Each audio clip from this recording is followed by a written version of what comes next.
Good afternoon, ladies and gentlemen, and welcome to the 2020 Tuckamore Talks. I'm Paul MacDonald, a partner at Cox & Palmer here in St. John's, and we are delighted again this year to be able to support this series of Tuckamore Talks, a wonderful initiative of the festival for which Dr. Joe Argentino and his team are to be commended. On behalf of my partners at Cox & Palmer, I bring our sincere thanks to the festival for organizing these talks. Cox & Palmer is delighted to be associated with what the Tuckamore Festival is doing for the cultural life of Newfoundland and Labrador. Thank you and enjoy today's talk.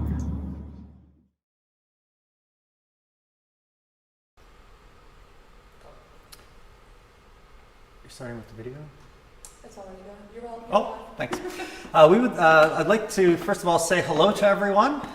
Thank you for joining me for my second Tuckamore talk. My name is Joe Argentino, music theorist here at the School of Music in St. John's, Newfoundland. I would like to begin with a land acknowledgement. We would like to respectfully acknowledge St. John's, the land on which we perform, and the capital city of the province of Newfoundland and Labrador as the ancestral homelands of the Beothuk. Today, these lands are home to a diverse population of Indigenous and other peoples. We would also like to acknowledge with respect the diverse histories and cultures of the Mi'kmaq, Innu, Inuit, and Southern Inuit of this province, and pay our respects to their elders, past, present, and future.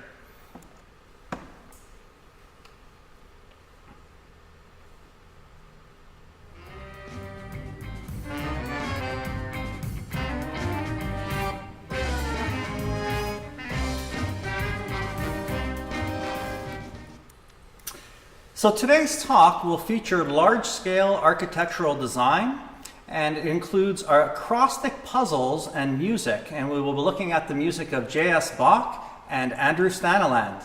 The second part of the talk will feature small-scale architectural design, including periods and sentences, and we'll be looking at the music of Beethoven, Gershwin, Haydn, Lizzo, Smith Bernard, and Duke Ellington. And as an added bonus, we'll also have a quiz. Yes, a quiz. So you can look forward to that a little later on. Composer as architect. So when we're thinking about architects and architecture, usually architects are dealing with forms such as houses and buildings, etc. And when composers are also designing compositions, they are working using forms as well, pre-existing forms such as sonata form, rondo form, arch form, etc. And the composers, when they're working within these forms, they sort of like a pre-existing idea, and even people, audience members, would have a notion of how these things would be designed, in the same way that if I said a house, you know what a house is, but we don't know what the design of this house would be until further inspection. So when we're thinking about architecture, I have a question. Is there any profession more noble than an architect? Let's have a look at what George Costanza in Seinfeld has to say. Ladies and gentlemen, I am happy to introduce you to the first Susan Ross Scott. This is Stephen Corrin. The GPA is a solid 2.0. Right in that meaty part of the curve. Not showing off, not falling behind. George, the qualifications for this scholarship were supposed to be largely academic. I'm sure we're all aware of the flaws and biases of standardized tests. These aren't standardized tests. These are his grades. Besides, Stephen Corrin has the highest of aspirations. He wants to be an architect. Is that right? Actually, maybe I could set my sights a little bit higher. Stephen, nothing is higher than architect. I think I'd really like to be a city planner. You know? Why limit myself to one building when I can design a whole city? Well, that's a good point. No, it's not. Well, isn't an architect just an art school dropout with a tilting desk and a big ruler? It's called a T-square. You know, the stupidest guy in my fraternity became an architect after he flunked out of dental school. Congratulations, young man. Susan would be very proud of what you're doing. Thank you. All right, so maybe architecture isn't the most noble of positions, but let's carry on anyway. When we're thinking about form and music and thinking about the music of J.S. Bach, he was definitely a person who created and designed compositions in very, very new and interesting ways. I'd like to think about music as a puzzle, and I'd like to define an acrostic, which is a poem, word puzzle, or other composition in which certain letters in each line form word or words. So for example, if we had a poem titled Rose, roses are red, orange is yummy, sugar is sweet, elixir in my tummy, the word rose appears as the first letter of each line. I've written a new one for this particular purpose. Tuckamore Festival time is my most cherished rhyme of the year. And if we read a poem like this, we'd figure out that maybe the title of this poem was Timmy. And Timmy here of Tuckamore fame, aka Beautiful Steve's, if you watched my last talk. And there he is right there.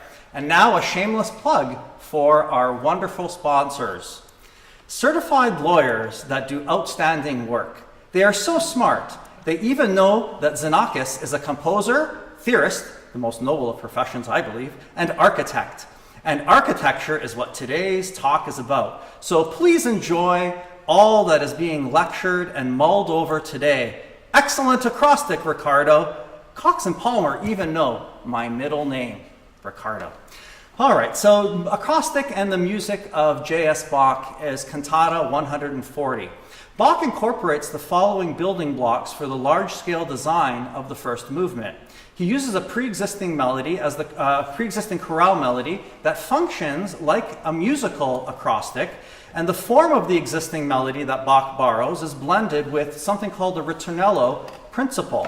So what is a cantata? A cantata is that which is sung, and it ranges from a single movement for one soloist to multiple movements for soloists, chorus, and orchestra, and it's sung during a service of worship. The Cantata 140 was written as a gospel reading. The gospel reading for this service is a parable of the foolish and wise virgins who await the arrival of the bridegroom. The wise virgins are prepared. They have oil, and the unwise ones, of course, are not prepared. So who will be ready for the second coming?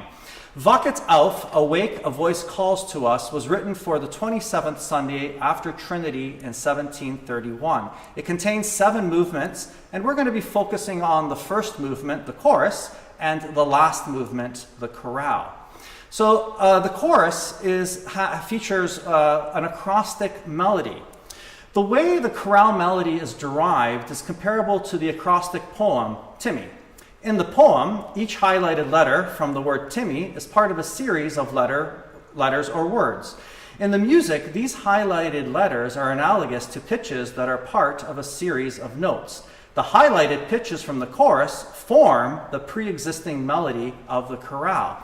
So a chorister who would have been familiar with this pre-existing melody would perhaps be singing this chorus or listening to this chorus and realize that these long notes, in the same way that we would see an acrostic puzzle, words within an acrostic puzzle, would maybe realize that this is this melody, and in the 7th and final movement, this melody is brought to fruition, and we hear the melody in its pre-existing form in the 7th and final movement.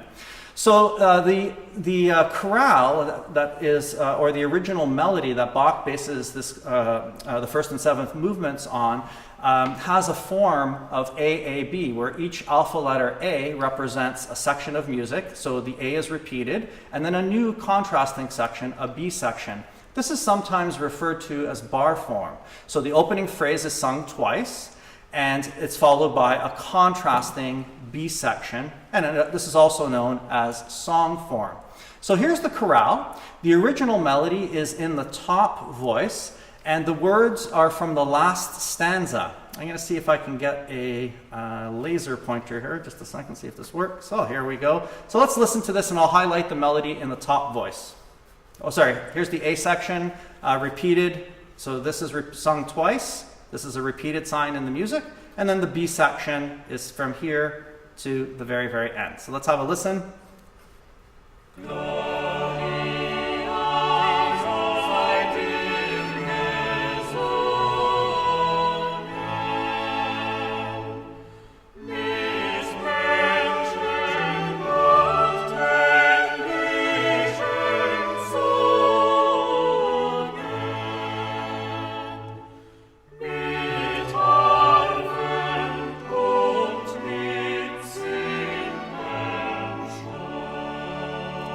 repeated.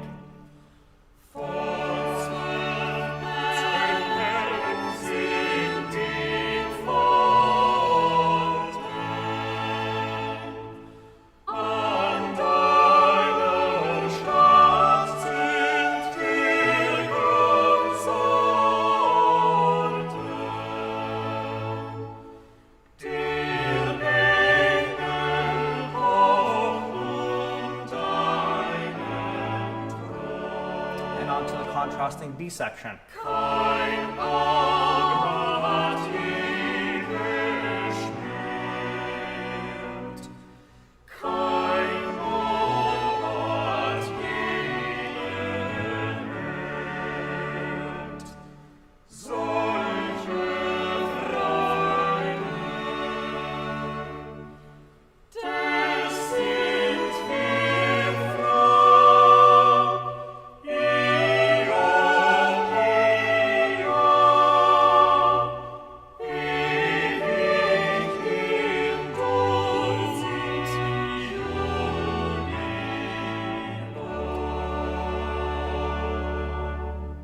Okay, turning our attention to the first movement, it begins with an orchestral introduction that contains dotted rhythms, long, short, which make this sound like a march, and it's similar to a French overture.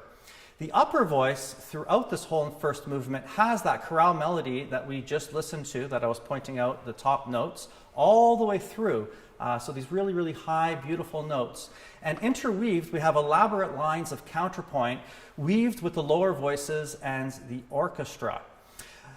So the form, there are multiple things, like multiple layers of architecture in this first movement. So the original bar form of the original chorale melody occurs, and I'm showing it here with these A, B. So we have the chorale A, then chorale A repeated, and then the B section.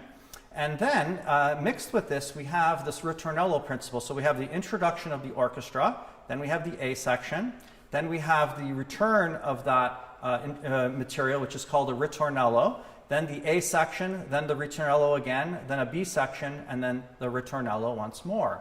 The text for the chorale, for the chorus, is shown in front of you right now. The red and blue is the original, and then with the English translation. Bach sets the first three lines with the same. He sets the first three lines, which are the A section. Then the A section is repeated, different text, but the exact same music. And then the B section all the way through. You'll notice that there are some words that have been highlighted in blue. So the get up and stand up. There's a lot of word painting that takes place in here as well. It's really, really wonderful. And so in the same way that if you're trying to wake up your friend or a child, you'd say, hey, get up, get up, get up. Or, hey, you, stand up, stand up, stand up. And these are echoed in the music, and I'll point them out when they occur. And of course, because this is Bach, the Alleluia, which is one of the most important words in this first movement, he sets in a fugal way where we have different voices sharing a specific and most beautiful, glorious melody, each taking a turn with that melody as well. And I'll point that out as we're going through. The ritornellos, the orchestral interludes, appear in the following way. So we have the ritornello, then the A section, then the ritornello, it really appears like in this spot right here, then the next A section repeated, ritornello, the B section, and then a ritornello at the end. What I've done is I've placed the original chorale melody up above. That's this content right here. And for the first verse, I'll show you how these melody pitches appear throughout in the highest voice, while all these elaborate lines are going on underneath. So this forms a musical acrostic. So let's have a listen.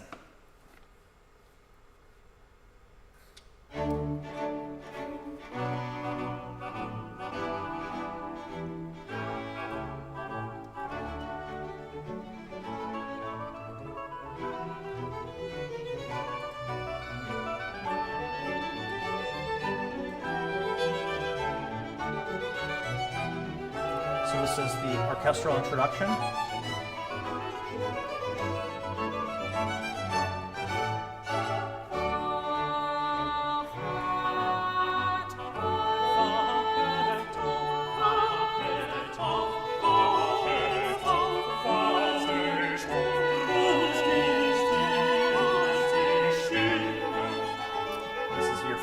section.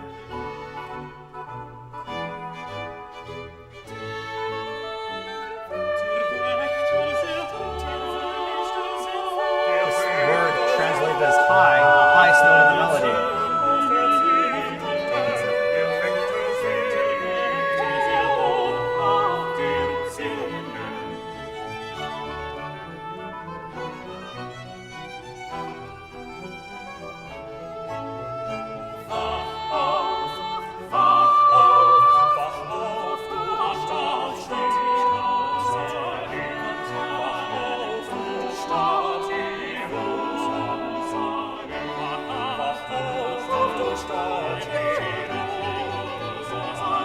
And here we have the first ritornello, the first the orchestral part in between the two A sections.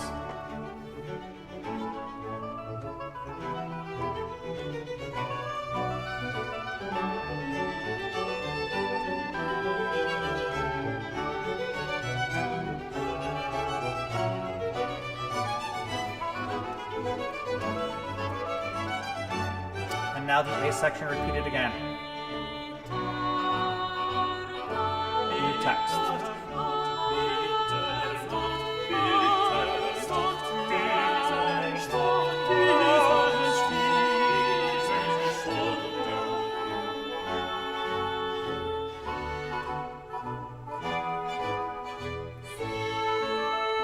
And now we're here in the A section. You can follow along the text.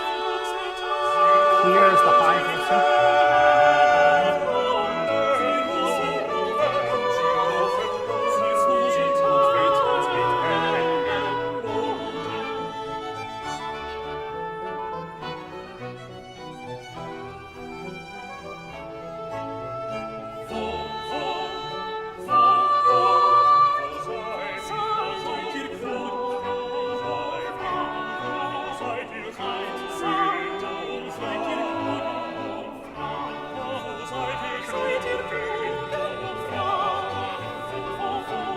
Here we have another ritornello.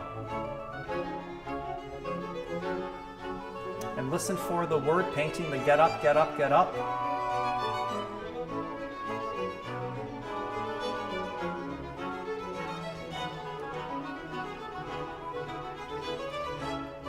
B section.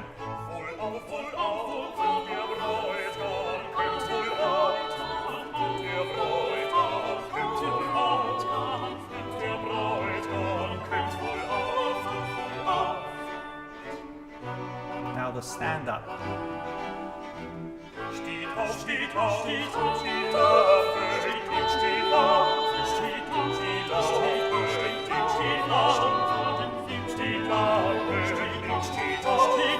Now the glorious Alleluia setting, fugal entries.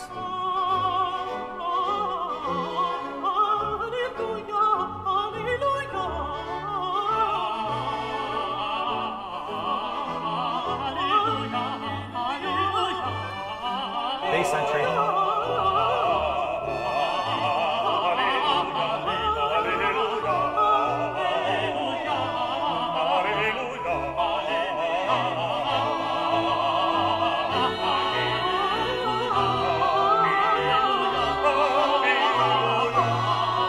of course that acrostic melody that continues.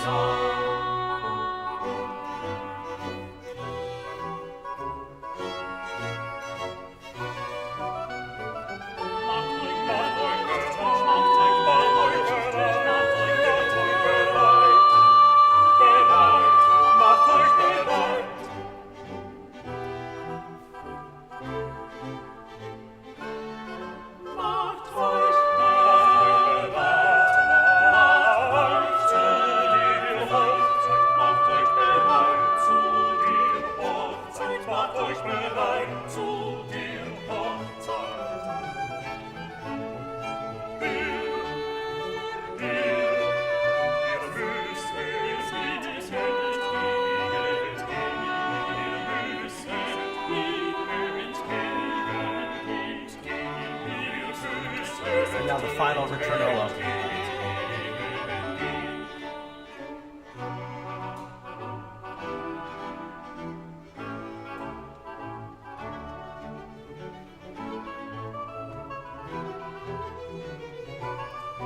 Here's a picture of the wise virgins who have their oil. And here are the ones that they forgot their oil. They're not ready.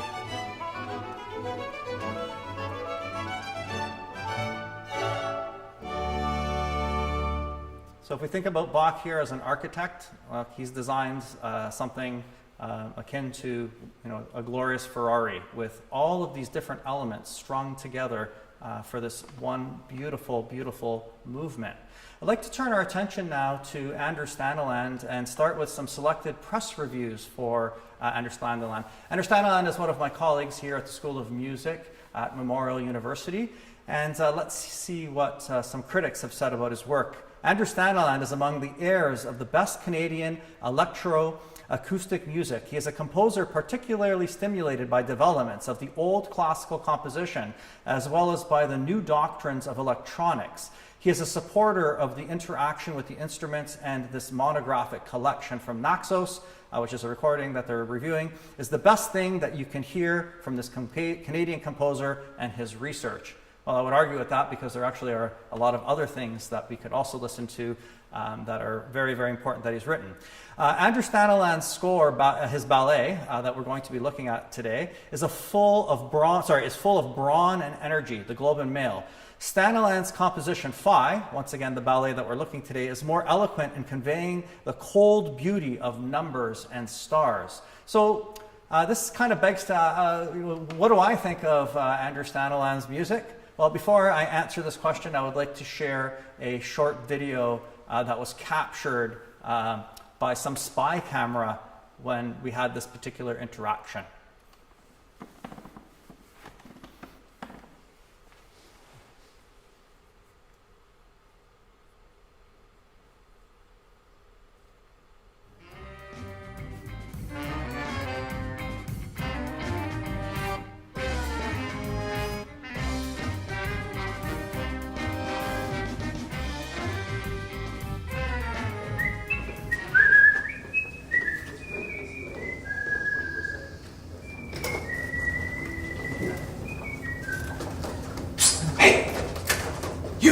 Who, me? Yes, you!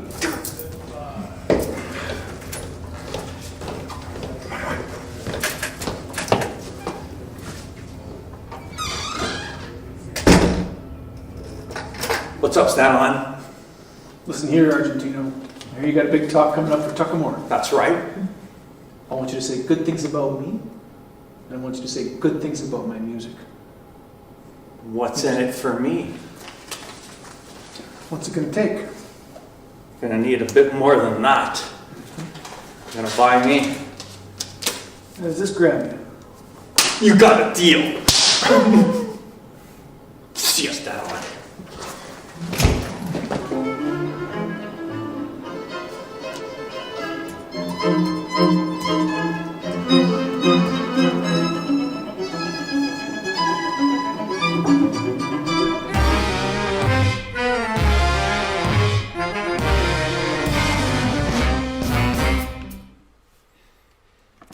So thank you to Anders Standeland and to Steve Lilly who filmed that. Yes, a fact. Best composer ever. So we're going to have a look at Anders Standeland's ballet Celestis and the initial stages. First of all, the ballet stems from an NAC commission that paired composers and choreographers to collaboratively create one-act orchestral ballets commemorating Canada's 150th anniversary, and this ballet premiered in Ottawa in April of 2017 at the National Arts Centre. The choreographer was Jean-Grand Maître and, of course, the composer Anders Standeland. The initial stages, the choreographer Jean-Grand mailed the composer a booklet of images, and the overarching themes in these images contained elements of Phi. So Phi, a preamble, we turn our attention to Leonardo Pisano, who is an Italian mathematician, and he is known as Fibonacci. And Fibonacci noticed that if he had a pair of rabbits, after 6 weeks, I'm guessing here, I'm not sure exactly the gestation period, but after 6 weeks, you'd have a second pair of rabbits, or another pair of rabbits. And then after another 6 weeks, you'd have two pair of rabbits. parts, then 3 pairs, and 5 pairs, and 8 pairs, and so forth and so on. And what you notice is that the Fibonacci sequence, which was that sequence that I just showed you, is a series of numbers in which each number, the Fibonacci number, is the sum of the 2 preceding numbers. The simplest in the series is 0, 1, 1, 2, 3, 5. So if we took, for example, 1 plus 1 equals 2, 1 plus 2 equals 3, 2 plus 3 equals 5, and etc., etc. Here is the sequence once more, and we can show this mathematically as a recurrence relation, and not to worry because this part is not on the upcoming quiz. So this Fibonacci occurs in nature. Here it is aligned with the human body. Here is a hurricane. You can see the Fibonacci proportions. Here is the composer's ballet body, and there's lots of Fibonacci images in there as well. And the ballet itself, Celestis, contains 3 movements. The first movement is titled Rex, the second movement Styx, and the third movement is Eden from Oedipus Rex, which was an original image in one of the booklets, and hence the title of the first movement. So the composer wrote a whole series of possibilities for Phi. We met at some point, we talked about them. He ended up going with the very first one. And if we look at a piano keyboard, I'll kind of show you how this Fibonacci sequence works. This is not part of it, but if you just look at a piano keyboard, there are a lot of the Fibonacci numbers in here. 2 black notes, 3 black notes, 5 black notes together, 8 white notes, 13 pitches from one octave to another, etc. So the composer's materials, you'll notice here on the keyboard, I've strung out a whole series of numbers. And what these numbers represent are steps away from this particular pitch. This pitch right here is 0, so 1 step up from 0, 2 steps up, 3 steps up, or 1 step down, 2 step down. In music, these are referred to as semitones. So what the composer did is that from this starting pitch right here, from this 0, he takes the Fibonacci number 1, and goes up 1 semitone. Fibonacci number 2 goes down 2 semitones, up 3 steps, down 5 steps, up 8 steps, and you can see how the pitches are derived from the Fibonacci sequence. And this is what it looks like measured in semitones or steps from the bottom to the top, how we get this sequence. Here's the original sketch for this particular sequence. And this is just an extra that, hey, this kind of looks like a spider. But anyway, we move on. So the Fibonacci sequence, if we kind of look at it even in a little more detail, you'll start noticing that not only from the start to each note do we have Fibonacci numbers, but between each of the notes as we string through, the Fibonacci sequence continues. And the composer at this point, understanding that, is actually writing a series of etudes. I believe one of them has already been premiered based on this particular finding of this particular combination. It's a very beautiful, magical musical pattern based on this really amazing sequence. And I've dubbed this the flower motive because when you look at this, well, it looks like a clamshell on its side, but it can also look like a flower head. And so I've dubbed this the flower motive. And here are the flower motives all the way through.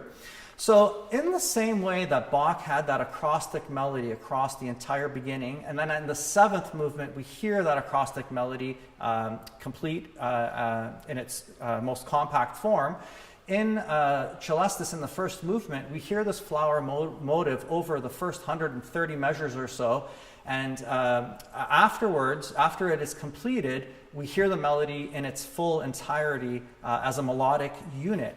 So here I've created this acrostic. Tuckamore Festival Time is my most cherished rhyme of the year. First we would hear the pitches in this way, not knowing what they're going to spell, and then in the end we know what it's going to spell and we hear the actual spelling as far as like notation is concerned. Here we have the first series. This is based on the Fibonacci sequence, and so from this pitch, these represent pitches or pitch classes. And so from 2 up to 3 is 1 step up. From 2 to 0 is 2 steps down. And that's how this is all derived. It's a 12-note sequence. And in the same way that the Bach sequence occurs, this also occurs embedded throughout the whole first movement. So here is the first pitch, buried here.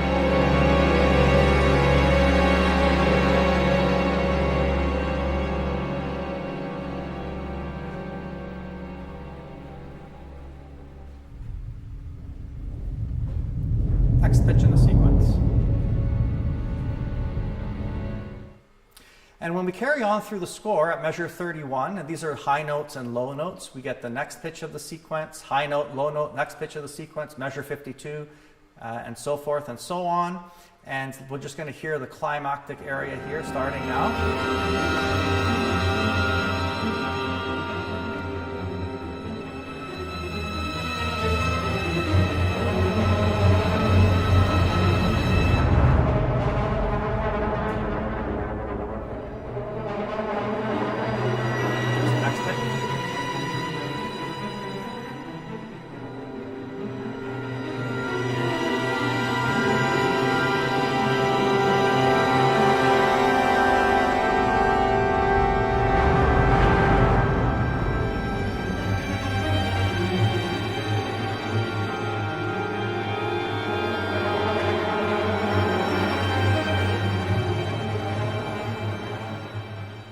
Just before we get that last pitch, I unfortunately cut off the recording a little too soon. But at this point, at measure 109, we have heard this all the way through, very, very slowly throughout time. And then after this, we actually get this motive completely. So here it is. You'll see the flower arrangement here.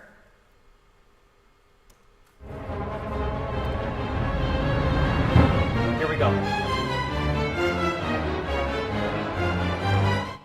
And here are some beautiful images from the ballet, and I would highly recommend that you listen to this ballet. You can either contact the composer and purchase one of his CDs, or maybe you could also listen to it on YouTube as well, but the first one is better for the composer's point of view. Anyway, that concludes part 1, large-scale design, and now we move to part 2, small-scale design. There are 2 architectural designs utilized to create phrases in music. There are these things called sentences, musical sentences, and there's these things called musical periods. And I'd like to explore some of examples of each. So, for a musical sentence, it's all based on patterns. And what we hear, the first thing in a sentence is that we hear a pattern repeated twice, here represented by the alpha letters X. Usually these patterns are 2 bars in length, and they're like between 4 and 8 beats. But whatever this is, it repeats. So we hear a repetition of this pattern. And then we hear a shortened version of this pattern. Usually whatever X is, it's half its length. So if X in total is 8 beats long, the S's would be 4 beats long, etc. Moving through. So we hear a shortening of this pattern, and then we hear a concluding figure. So in all, we have XX, a repeated figure, SS, a shortened version of the figure, and then a C, which is a concluding figure. Beethoven's Opus 2 No. 1, which is his very first piano sonata, I think Beethoven set out to write one of the great sentences of all time. In the classical music world, this is one of the best and most utilized examples. It is the to be or not to be of music. And so this is how it kind of overlays. Here's our X pattern, and it's repeated, and then it's a shortened, and then it concludes. Let's have a listen to this pattern.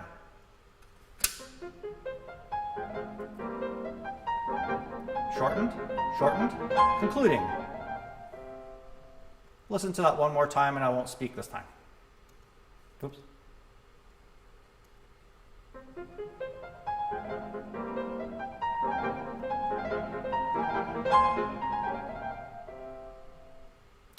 Let's listen to other examples of sentences. George Gershwin, Let's Call the Whole Thing Off, performed by Ella Fitzgerald and Louis Armstrong. So first we're going to just hear Louis perform this sentence. And when we're listening, I'll highlight the repetition throughout. So you'll see here what's happening. Either, I say either, you repetition. Say neither, and I say neither. Shortening here. Either, either, shortening. Neither, neither. Concluding figure. Let's call the whole thing off. Yes, you're going to repeat it. Like potato, and I like potato. You like tomato. I like tomato, potato, potato, tomato, tomato. Let's call the whole thing off.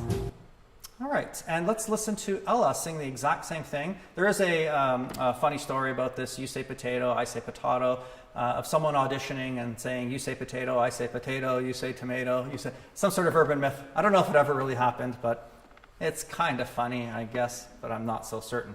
When I'm showing you this one, I'm going to show you the repeating patterns, and below I'm going to show you the beat structures, because this beat structure is 8, and then 4, and then 8, and it'll make sense when we're listening. You say laughter and I The great say Ella Fitzgerald. laughter. You say after and I say after. Laughter, laughter, after. Let's call the whole thing Now the beat structures of each one. You like vanilla and I 5, like 6, vanilla. 7, 8. You sarsaparilla and I 6, sarsaparilla. 7, 8. Vanilla, 1, 2, vanilla, 3, or 4, chocolate, 1, 2, 3, strawberry. 4. Let's call the whole thing off. Sorry, again, it got cut a little short there, but you get the gist. And now Ella and Louis together last time. This time I'm going to show both the repeating patterns and the beat structure. You like potato, And you like potato, you like tomato, and you like tomato, potato, potato, tomato. tomato. Let's call the whole thing off.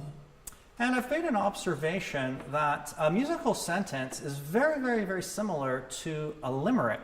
So what is a limerick? Well, a limerick is a humorous, frequently bowdy verse of 3 long and 2 short lines rhyming A, B, B, A, popularized by Edward Lear. It really mimics the pattern of XXSSC, where the XXC are all of the same length. The 2 S's are shortenings of it. And when we're talking about limericks, usually the A sections are between, they're similar, so usually they're between 7 and 10 syllables. So for example, if we had a 8-syllable A section, the following A section would also be 8 syllables, and the last A section would be 8 syllables. And these guys are shorter. The B sections are usually about 5 syllables. So, for example, I'm going to say a limerick without any words. La la la la la la la la, A. La la la la la la la la, A. La la la la la, B. La la la la la, la la la la la la la la. And when you're listening to that, you'll notice that even by just doing that, it creates a lot of tension. So ladies and gentlemen, here's my very first ever limerick that I've ever written. This is my ode to Tuckamore. If you fiddle around while I play, the rising dawn will ruin your day. So Timmy beware of Nancy D's stare. Don't diddle Tuckamore's time away. So there you go. Very similar to a sentence structure all the way through. And the form, again, if we were mapping a sentence onto this, there's the X, there's the repeating X, there's the shortening, and then there's the final X at the very, very end. We're going to turn now our attention to periods and their structure. Sometimes periods are referred to as question-answer. There's a question phrase, there is an answering phrase. These are also known as antecedent and consequent. So what we hear when we're listening to a periodic structure is we hear something represented here by X, and then instead of having X repeated, we hear something that completely contrasts X, and we could call this Y. And again, these would be of the same length. If this is 2 bars or 4 beats, sorry, or 8 beats, this would also be 4 beats or 8 beats. They're going to be equal to one another. Then we hear the opening mode of that X idea repeated again, and the Y mode of this time repeated, but with a more conclusive oomph at the very, very end. So the form would be X, Y, X, conclusive Y at the very, very end. Here it is mapped onto a Haydn trio where we have the X, followed by contrasting material, followed by a repetition of the first stuff that we heard, followed by a conclusive Y. Let's listen to the trio Gaspard perform this. They repeat it twice, so I'll show you with the alpha letters above. Contrasting, repetition, violin's turn.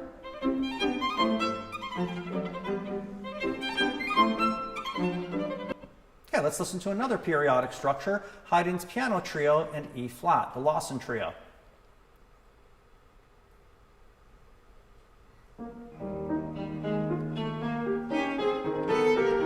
Contrasting, repetition.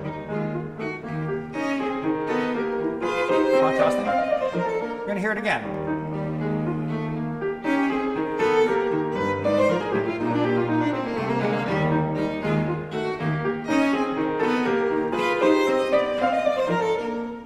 And as promised, here is your quiz. It's your turn. Can you hear the difference between a sentence and a period? I'm going to play 5 different sentences or periods for you. I'm not going to reveal the answer. See if you can just jot that down.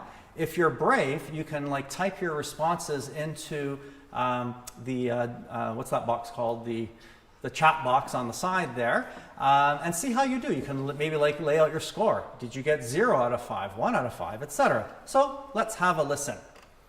Question 1 of 5. Sentence or period. This is Lizzo's Truth Hurts from her album Cause I Love You. I'ma hit you back in a minute. I'll play tag, I've been it. We don't win lies, we don't do goodbyes. We just keep it pushing like aye, aye, aye. Okay, I'm going to let you hear that again because I'm going to give you a sporting chance. So here it is a second time. I'ma hit you back in a minute. I'll play tag, I've been it. We don't win lies, we don't do goodbyes. We just keep it pushing like aye, aye, aye. Okay, sentence or period. Question 2, same question. Sentence or period. This is Winter Wonderland, performed by Dean Martin.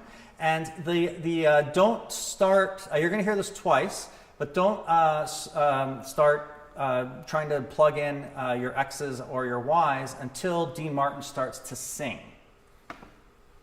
Wonderland. Not yet. Wonderland.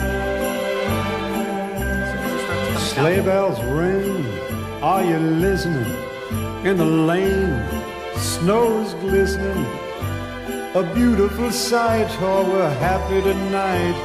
Walking in a winter wonderland. Gone away is a bluebird, here to stay is a new bird. He's singing a song as we go along, walking in a winter wonderland.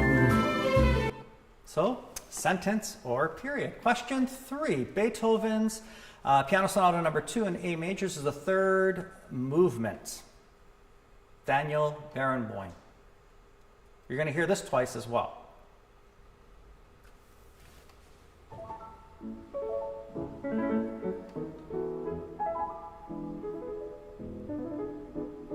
Second try.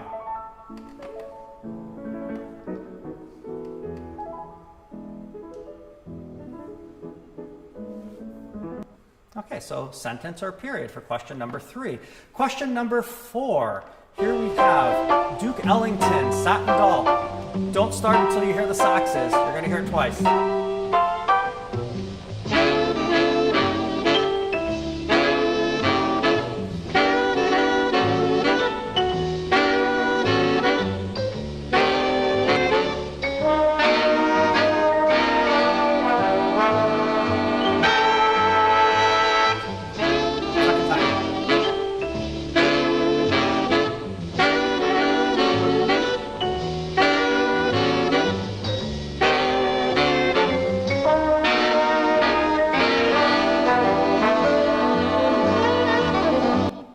Okay, and finally, question 5, Haydn Symphony 104th movement, known as the Military.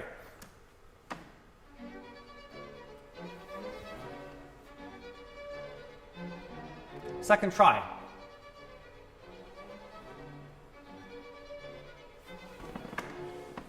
All right, so there are your 5 questions. Let's take them up together. Question 1 of 5, Lizzo's Cause I Love You. I'ma hit you back in a minute. I'll play tag, I've been it. We don't win lies, we don't do goodbyes. We just keep it pushing like aye, aye, aye. So if you guessed answer as a sentence, give yourself 1 out of 1. Fantastic. And if you didn't get sentence, well, let's go on and maybe things will turn upwards for you. All right, question 2 of 5. Wonderland, winter wonderland, wonderland. Sleigh bells ring, are you listening? In the lane, snow's glistening. A beautiful sight, oh, we're happy tonight.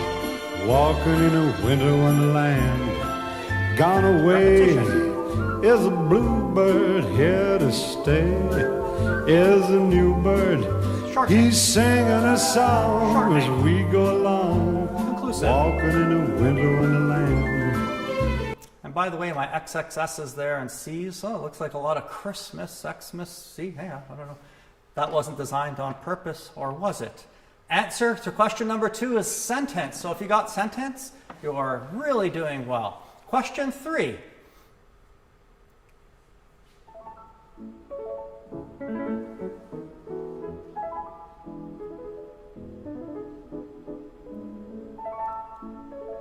Repeated. Conclusive Y coming up. All right, so question number 3, period. Question number 4.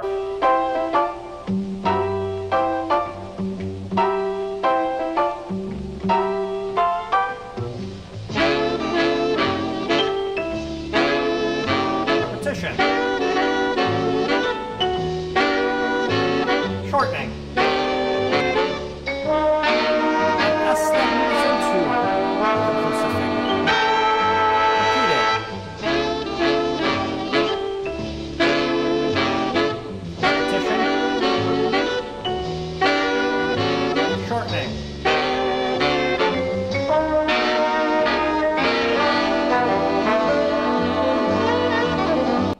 All this Xmas and shortening, it's reminding me of Christmas baking and stuff. I'm not sure. Anyways, the answer to this one is sentence. Question 4. And finally, Haydn Symphony, the military.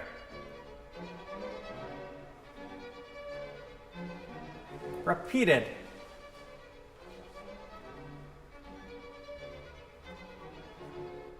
All right, so tally up your scores. If you want to respond in the chat box, please do. And so the answer for this one was a period. So how did you do on your quiz? If you got 0 out of 5, well, I think you had a really lousy teacher. That's who I blame. And if you got 1 out of 5, still lousy teacher. 2 out of 5, still lousy teacher. But if you got 3 out of 5, way to go. 4 out of 5, super. And 5 out of 5, a big hooray to you.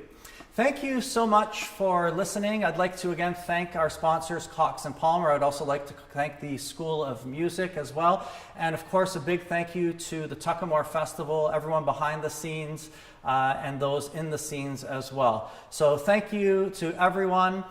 Enjoy the rest of the festival. Bye-bye.